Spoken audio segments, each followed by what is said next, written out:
तो जी बिस्मिल्लाहिर्रहमानिर्रहीम। बेटा आवाज आ रही है मेरी जी? मेरी आवाज आ रही है भाई? हैंड रेस करें प्लीज।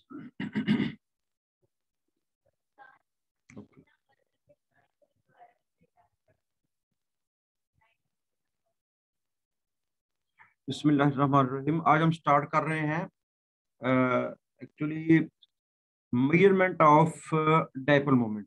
कल हमने डिस्कस किया था व्हाट इज डाइपोल मोमेंट और उसके यूजेस क्या थे। हमने ये देखा कि इसके यूजेस में इसकी ज्योमेट्री को हम फाइंड कर लेते हैं और ये देख लेते हैं कि मॉलिक्यूल की जो है ना वो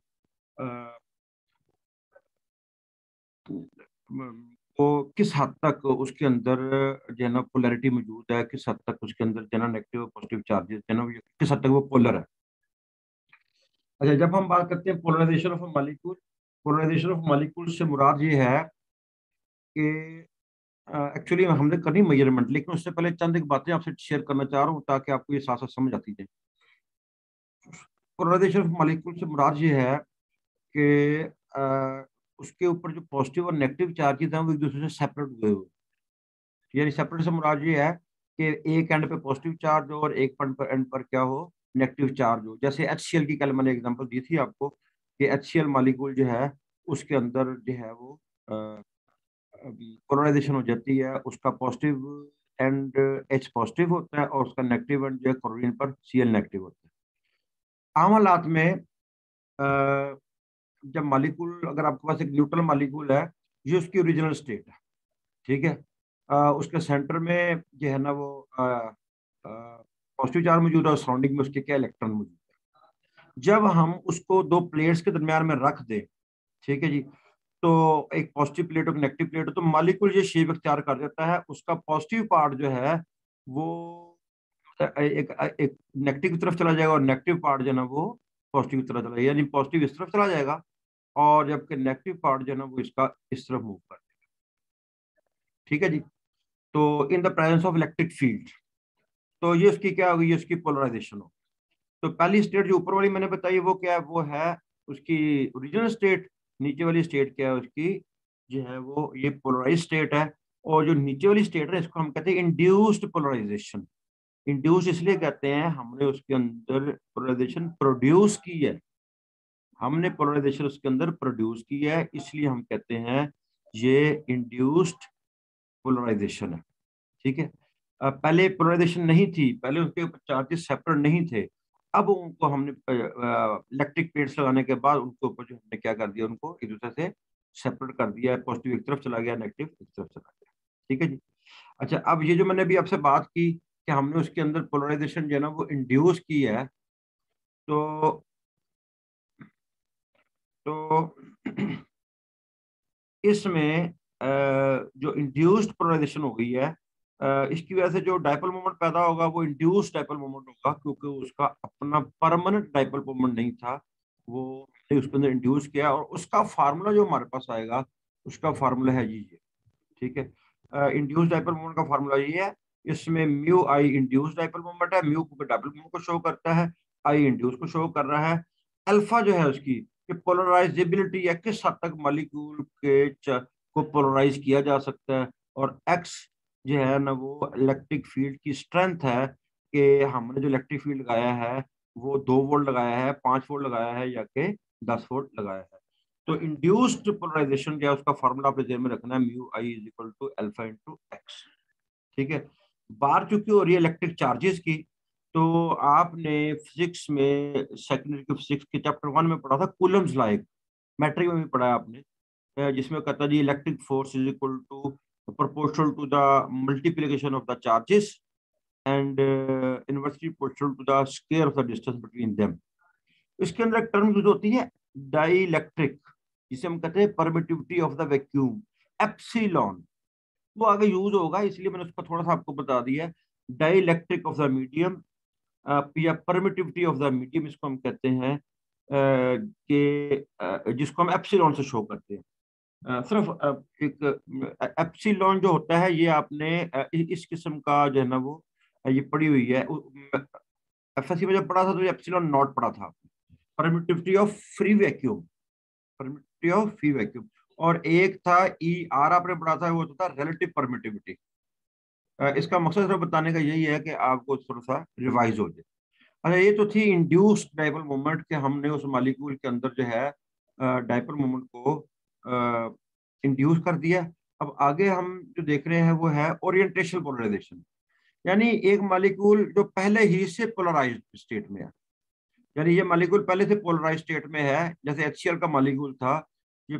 तो जब हम इलेक्ट्रिक फील्ड इस पर अप्लाई करेंगे ना, तो इसकी डायरेक्शन एडजस्ट हो जाएगी, यानी ये एक खास तरीके से अलाइनमेंट में आ जाएगा, स्टेट हो गया मॉलिक्यूल। इसे हम कहते हैं ओरिएंटेशन। ओरिएंटेशन जो है ना वो उसने ले लिया, ओरिएंटेशन मतलब direction. Direction sets in the presence of field, यानी डायरेक्शन उसकी क्या हो गई है, एडजस्ट हो गई है। इस किस्म की हम पोलराइजेशन को कहते हैं ओरिएंटेशन पोलराइजेशन। ठीक है, कि इसमें हमने इंड्यूस कुछ नहीं किया, हमने इसमें कुछ इंड्यूस नहीं किया, मॉलिक्यूल पहले से ही पोलराइज था, हमने सिर्फ उसकी ओरिएंटेशन या उसकी डायरेक्शन को एडजस्ट किया है। इस किस्म की पोलराइजेशन को हम कहते हैं ये इंड्यूस जो है वो सॉरी ओरिएंटेशन पोलराइजेशन है। ठीक है जी। तो इसको हम शो करेंगे PO से। ठीक है, इसका मतलब दो तरह की पोलराइजेशन हो गई। जब पोलराइजेशन दो तरह की हो गई तो फिर इसका मतलब ये होगा कि टोटल पोलराइजेशन जो होती है वो ये होती है P total molar polarization PM, total molar polarization is equal to induced polarization plus orientation polarization. अभी जो मैं आपसे बात कर रहा था इलेक्ट्रिक एप्सिलॉन की, इसका फार्मूला जो है ना वो डायरेक्ट ये है, जिसका डायरेक्ट फार्मूला है E-1/E+2m/d। m is the molar mass, d is the density, E is the dielectric constant। ये मैंने आपको थोड़ा सा तारुफ दे दिया कूलम्स लॉ का। ठीक है जी, अगर ये फार्मूला अप्लाई करें तो आपके पास टोटल मोलर पोलराइजेशन आ जाएगी, जिसके अंदर उसकी इंड्यूस पोलराइजेशन भी शामिल है, जिसके अंदर उसकी ओरिएंटेशन पोलराइजेशन भी शामिल है। ठीक है जी। अच्छा जी, उसके बाद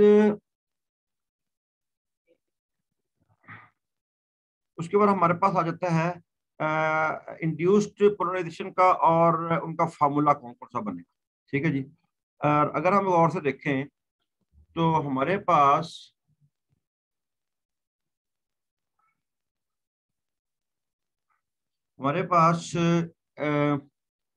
इंड्यूस्ड पोलराइजेशन है, उसका फार्मूला जो हमें डिबाई ने दिया था, वो डिबाई में लास्ट टाइम बात कर चुका हूँ, उसने हमें एक कंसेप्ट दिया था, ये है इंड्यूस्ड पोलराइजेशन का फार्मूला ऊपर वाला जो है। और जबकि जो नीचे लिखा हुआ है ना जी, ठीक है, वो ये वाला जो है ये आपके पास ओरिएंटेशन पोलराइजेशन का फार्मूला है, ये डायरेक्ट आपने याद रखने हैं फार्मूला। ठीक है, Na क्या है, एवोगाड्रो नंबर, अल्फा पोलराइजेबिलिटी या पोलराइजेबिलिटी लिख लें इसको। अभी मैंने पीछे बताया था पोलराइजेबिलिटी है, इसको पोलराइजेबिलिटी ही लिख लें, ज्यादा बेहतर है। पोलराइजेशनलिटी जो है ना उससे ज्यादा बेहतर पोलराइजेबिलिटी। म्यू डाइपोल मोमेंट है, के बोल्ट्जमैन कांस्टेंट है, टी इज द टेम्परेचर है। अगर हमें ये वैल्यूज पता हो, हम दोनों किस्म की जो पोलराइजेशन है उसको अब ऐड करेंगे तो हमारे पास क्या आ जाएगी, टोटल मोलर पोलराइजेशन आ जाएगी। हाँ, ये बहरहाल ये फार्मूले आपने जो है वो डायरेक्ट याद करने हैं, क्योंकि ये डिबाई के फार्मूले हैं जो कि उसने हमें दिए थे डायरेक्ट। ठीक है जी। उसके बाद जो है इस टॉपिक की हमारे पास जो है relationship of refractive index. Refractive index से इसका क्या रिलेशनशिप है, ये भी थोड़ा सा डिस्कस कर लेते हैं हम। ठीक है, हम देखिए मैक्सवेल जो था, एक तो हमने उसकी पढ़ी है उसकी जो डिस्ट्रीब्यूशन लॉ, एक मैक्सवेल की इलेक्ट्रोमैग्नेटिक थ्योरी भी थी। ठीक है जी। तो उस थ्योरी के मुताबिक ये है कि जो हमारा डाइलेक्ट्रिक कांस्टेंट है ये होता है एन स्क्वायर के इक्वल, यानी रिफ्रैक्टिव इंडेक्स का स्क्वायर ले लेना किसी मीडियम का, तो एप्सिलॉन के इक्वल आ जाता है वो। ठीक है, अब हमने पीछे जो फार्मूला पढ़ा, अगर इस फार्मूले को गौर से देखें आप, इस फार्मूले को, ये वाले फार्मूले को, तो अगर हम देखें तो इसमें ई की जगह एन स्क्वायर लिख दें, फिर एप्सिलॉन की जगह एन स्क्वायर लिख दें, N square -1 N square +2 m/d, तो ये फार्मूला आपके पास बन जाता है। फिर फार्मूला जो है ना आपके पास ये बन जाएगा। ठीक है, और ये जब फार्मूला बन जाता है तो इसको हम कहते हैं ये मोलर।